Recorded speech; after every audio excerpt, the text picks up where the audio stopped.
பாகிஸ்தானுக்கு மின்னணு பொருட்கள் ஏற்றுமதிக்கு கட்டுப்பாடுகள் விதிப்பதற்கு மத்திய அரசு திட்டமிட்டிருக்கிறது. கூடுதல் விவரங்களுடன் இணைகிறார் செய்தியாளர் சுசித்ரா. விவரம் என்ன?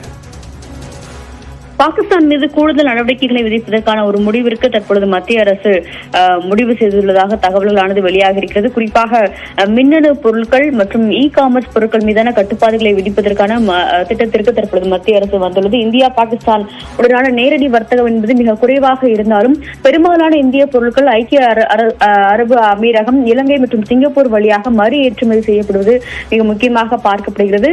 குளோபல் ட்ரேட் ரிசர்ச் இன்ஸ்டிடியூட்டினுடைய அந்த ஒரு கணக்கெடுப்பின்படி ஆண்டிற்கு $10 பில்லியன் அமெரிக்கன் டாலர் அளவிலான இந்திய பொருட்கள் இந்த 3 நாடுகள் வழியாகவும் பாகிஸ்தானுக்கு ஏற்றுமதியாவது தெரிய வந்துள்ளது. அதிக அளவில் தங்கம், நகைகள், மின்னணு சாதனங்கள் மற்றும் காமர்ஸ் பொருட்கள் தான் இந்த 3வது நாடுகள் வழியாக மறு ஏற்றுமதி செய்யப்படுவதால் அதன் மீதான ஒரு தடையை விதிப்பதற்கான ஒரு முக்கிய ஆலோசனையை மத்திய வர்த்தகத்துறை அமைச்சகமானது எடுத்து வருவதை பார்க்கப்படுகிறது. இது மட்டுமல்லாமல் பாகிஸ்தான் வழியான விமான போக்குவரத்திற்கு தடை ஏற்படுவதன் காரணமாக ஏற்பட்டுள்ள இந்திய சரக்கு விமானம் அதனுடைய அந்த பாதிப்பு குறித்தும் மத்திய அரசு ஆலோசனை நடத்தி வருகிறது என்பது மிக முக்கியமாக பார்க்க வேண்டும். மிக முக்கியமாக பாகிஸ்தானுக்கு எதிரான நடவடிக்கைகளை தற்பொழுது மத்திய அரசு மேற்கொண்டு வரும் நிலையில் ஏற்றுமதியினுடைய பாதிப்புகள் எவ்வாறு இருக்கும், அதனுடைய தாக்கம் இந்தியாவினுடைய ஜிடிபியில் எவ்வாறு இருக்கும் என்பது தொடர்பான ஒரு முக்கிய ஆலோசனையும் மத்திய வர்த்தகத்துறை மற்றும் நிதி அமைச்சகமானது மேற்கொண்டு வருவதையும் கூற வேண்டும்.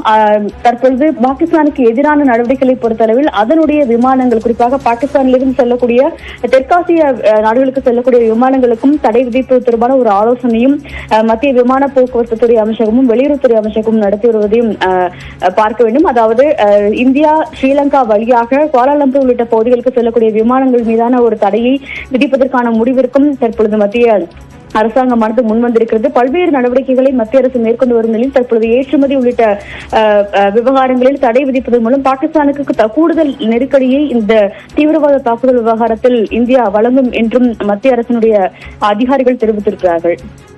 விரிவான தகவலுக்கு நன்றி சுசித்ரா.